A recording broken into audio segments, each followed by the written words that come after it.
Allah berikan rahmat buat majelis kita malam ini. Pada seluruh tokoh masyarakat, para alim ulama, bapak polisi, bapak tentara, mungkin diawali dulu dengan mengenal siapa Alfian Tanjung. Udah lihat Pak di YouTube, itu terlalu provokatif. Nama saya Alfian, lebih dikenal Alfian Tanjung. Secara kedinasan, saya seorang dosen, itu mungkin sederhana. Alhamdulillah. Saya wakil ketua Komite Dakwah Khusus MUI Pusat, anggota Majelis Fatwa dan Pusat Kajian Dewan Dakwah Pusat, konsultan PWM Pimpinan Wilayah Muhammadiyah DKI Jakarta, dan Badan Ahli Front DPP FPI Pusat. Jadi pada malam ini kepada yang saya hormati Bapak ulama, para asatiz, para aparat, dan saya sangat senang sekali tugas hadir lengkap, dan tentu saya akan bicara sebagai seorang pendakwah Islam yang Allah ajarkan, wa man ahsanu qawlan mimman da'a ila Allah wa amila shalihan wa qala innani minal muslimin. Jadi malam ini pembahasan kita adalah kembali ke pangkuan Islam. Pembicaraan kita dimensinya ada banyak. Ada dimensi sejarah, ada dimensi kesadaran, ada dimensi regulasi perjuangan umat. Dan saya sangat paham, Solo adalah satu daerah yang menjadi potret untuk kekuatan umat dalam peran ke depan, terutama perjuangan dan konteks politik dan bisnis. Di malam ini kita mencoba memanggil memori bahwa pernah ada seorang ulama besar, Ali Hasan An-Nadawi, yang menuliskan dalam bukunya tentang kembali ke pangkuan Islam. Jadi tema kembali kepada pangkuan Islam itu bukan judul gagah-gagahan, bukan judul sekedar ingin seperti romantis-romantisan. Kita tidak bisa memungkiri bahwa pada hari ini Indonesia kita sedang tidak baik-baik saja.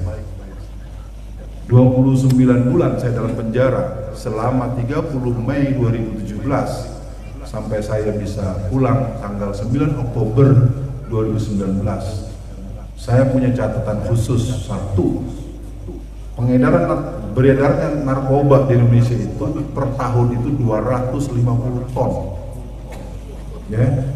Dan pada Pak Polisi tentu ini bukan asal ngomong, karena di dalam itu bandar itu raja. Bandar narkoba dalam penjara itu raja. Kalapas saja bisa pindah. Ya. Jadi kalau Ustadz nggak boleh bicara. Di dalam itu saya nggak boleh kultum, nggak boleh megang mic, nggak boleh dekat-dekat banyak orang. Persis seperti penjajahan zaman Belanda. Ya. Tapi tentu cerita ini sebagai bentuk pengalaman empirik. Ya Pak ya, saya empirik aja, saya tidak bicara menyindir atau menghujat. Ini pengalaman langsung, itu yang pertama.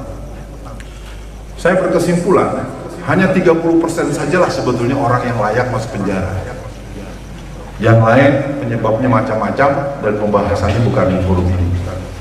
Mudah-mudahan jamaah menangkap bahwa malam ini kita akan sampai kepada sebuah pembahasan bahwa Allah menurunkan Al-Quran melalui Rasulnya dengan media malaikat Jibril atau media-media lain, yang membuat kita semua harus mengerti bahwa hanya jalan Islam sajalah yang bisa mengantarkan kita memberikan kebaikan dan perbaikan kepada seluruh alam semesta. Di daerah yang mayoritas non-muslim, bangun masjid susah. Saya dibesarkan di sebuah daerah yang bernama Tangerang. Di Tangerang itu ada perumahan Lipo, Karawaci Tangerang. Ada lebih dari belasan kompleks perumahan. Warga muslimnya 1.500 ber-KTP muslim. Bikin masjid nggak boleh. Jadi saya ingin katakan, kalau umat non-muslim itu berkuasa atau dominan, kita tuh bikin masjid nggak boleh.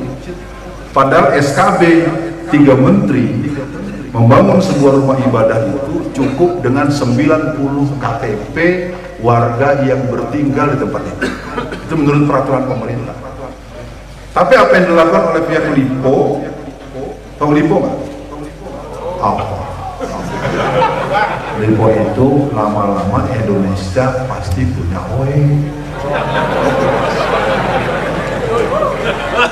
Kalimat ini dulu sekitar katakanlah 20-an tahun lalu saya mulai mendengar ketika saya jadi mahasiswa.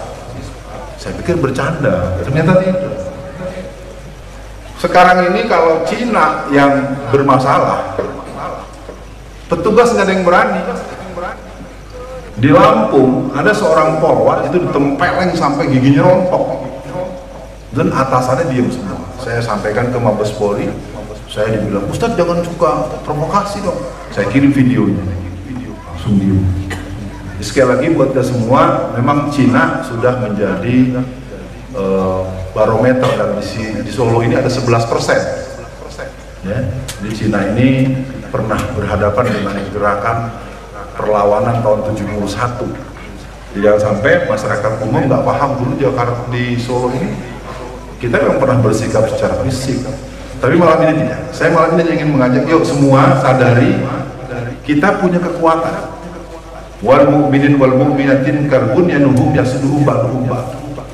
Tetapi kita punya peringatan, tahsabuhum jami'a wa qulubuhum shatta.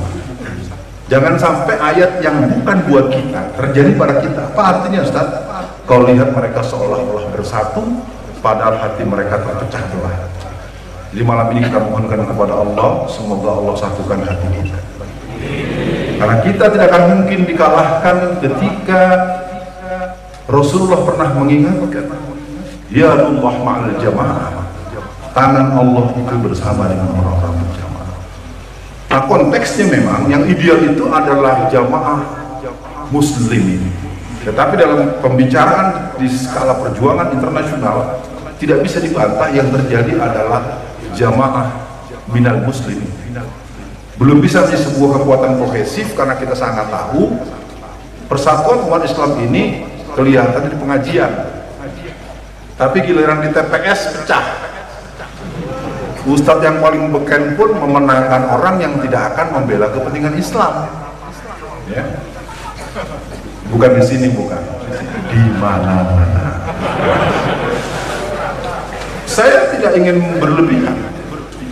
Dalam beberapa kejadian, ternyata sejak 2 periode kepemimpinan nasional, awal saja periode itu ada lebih dari 3.000 sampai 4.000 perda syariah dicabut.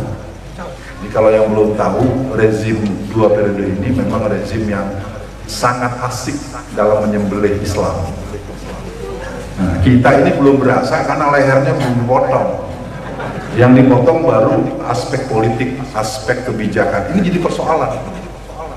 Karena kemampuan untuk berpikir imajiner, kemampuan berpikir untuk melihat ada sesuatu yang tidak boleh kita abaikan, yaitu posisi politik. Oh, Ustadz kalau ngaji aja ya, jangan ngomong politik. Ya, saya mau cerita nih pengalaman, bukan saya menyerang. Satu hari DPC PDI Perjuangan Jakarta Timur mengeluarkan pernyataan di Facebooknya. Barang siapa orang yang berceramah dan berkhutbah menyampaikan politik, maka orang itu akan ditangkap. Saya bilang yang boleh tangkap orang berbuat kriminal polisi ya Pak ya, bukan Satgas kan. Tiba saatnya saya khutbah di sebuah masjid. Kita kan kalau yang ngerti agama, kalau khotib sudah naik mimbar, jamaah boleh bicara Pak. Saya khutbah nih. Saya memang cukup lagi mau buat suasana seru gitu. Setelah saya naik azan khutbah pertama, saya mulai baca doa, syahadat, salawat segala macam. Saya awali. Kalau Anda di masjid ini yang membawa alat perekam, yang mencatat-catat, tangkap dia. Itu 2 orang kabur lari berusaha kejar. Kita harus balik. Kenapa jadi ustadz yang ditangkap? Yang boleh nangkep ustadz kalau apakah ustadz, apakah pendeta, apakah siapa. Kalau dia melanggar undang-undang yang tegas, jangan saya anak perlu aja. Nah itu akhirnya habis sholat Jumat jamaah, wah luar biasa Pak, resepnya cesplon, kabur dia 2 orang. Sama dengan hasil sidang di DPR atau Palu, bahwa hari ini setelah berdasarkan persidangan berkali-kali dinyatakan bahwa rancangan undang-undang yang berhubungan dengan pornografi dan pornoaksi disahkan. Wis, langsung orang Bali angkat tangan. Karena di Bali itu kan banyak daerah-daerah yang biasa seperti bayi. Paham sampai di sini?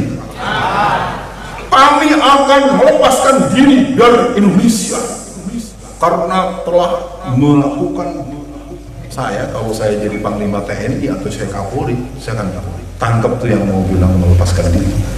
Kenapa? Karena persidangan DPR itu kan diwakili oleh seluruh perwakilan DPD se-Indonesia, diwakili oleh DPR RI di semua partai yang ada di Indonesia, termasuk daerah pemilihan di Bali.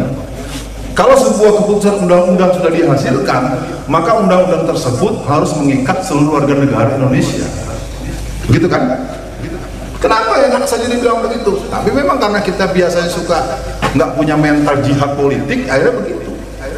Nah, jadi malam ini kita akan memulai pengajian kita tentang bagaimana dulu kekuatan umat itu begitu memberikan fenomena yang punya daya percepatan. Kita ambil dulu yang menjadi tragedi yang membuat kita luka. Tajikistan Timur, sebuah daerah yang menjadi jajahan Cina. Kedatangan para ulama-ulama dan para penyebar Islam ke daerah itu tidak butuh waktu lama. Dalam waktu singkat saja terkembanglah sekitar 13 juta orang menjadi pengikut Muslim. Dan memang umat Islam itu, kalau kita lihat misalnya fenomena Ustadz Fadlan Garamatan, pernah dengar? Orangnya tinggi besar, itu luar biasa. Dia dikenal sebagai Ustadz Sabun. Ya, jadi hanya mengajak orang untuk membersih, mandi dan menangis. Temuan Ustadz Fadlan Garamatan itu, orang-orang di Irian, ya, Irian itu berubah jadi Papua, itu membuat saya perlu bicara. Ini kita kadang-kadang lucu. Warga negara sendiri maunya disebut dengan panggilan yang menghina. Kalau Irian itu nanti akarnya nur itu cahaya, kemuliaan. Diganti dengan Papua, apa tuh artinya Papua? Hitam jelek. Kan lucu ya. Dan itu diganti oleh pemerintah resmi. Saya tidak paham. Di negeri ini kita sering melakukan sesuatu yang menghinakan diri sendiri, menghinakan rakyat sendiri. Kenapa orang-orang Papua selalu pakai koteka terus? Karena mereka dibiarkan oleh para pendeta-pendeta itu supaya bodoh terus, mandinya pakai lemak babi. Maka pendakwah Islam itulah yang membuat mereka menjadi manusia yang berpakaian, mau berkesehatan. Jadi malam ini kita akan memulai kenapa dulu perjuangan umat Islam itu selalu menimbulkan orangnya aja jadi senang. Saya ingat zaman saya kecil, waktu saya kecil itu saya sedikit banyak suka ngajak kawan-kawan ke masjid. Tapi saya polanya siapa yang nggak ke masjid nggak temen boleh. Ini memang saya anak Betawi, saya di Gang Petamburan 1, Habib Rizik Petamburan 3, cuma beda 2 kali. Rupanya ada satu teman namanya Nelson. Nelson ini seorang anak-anak Kristen. Terus, ayo kita ke masjid, ya udah aja. Terus gue gimana? Lu Kristen ngapain sholat? Nangis. Alfian, aku pinjemin sarung dong. Aku mau sholat. Lu orang kafir sholat kafir gereja lu sono ngapain? Wah, gue kalau nggak ada temennya. Artinya saya ingin katakan bahwa ternyata ketika kita mulai membangun regulasi perkawinan ini menjadi cerita menarik.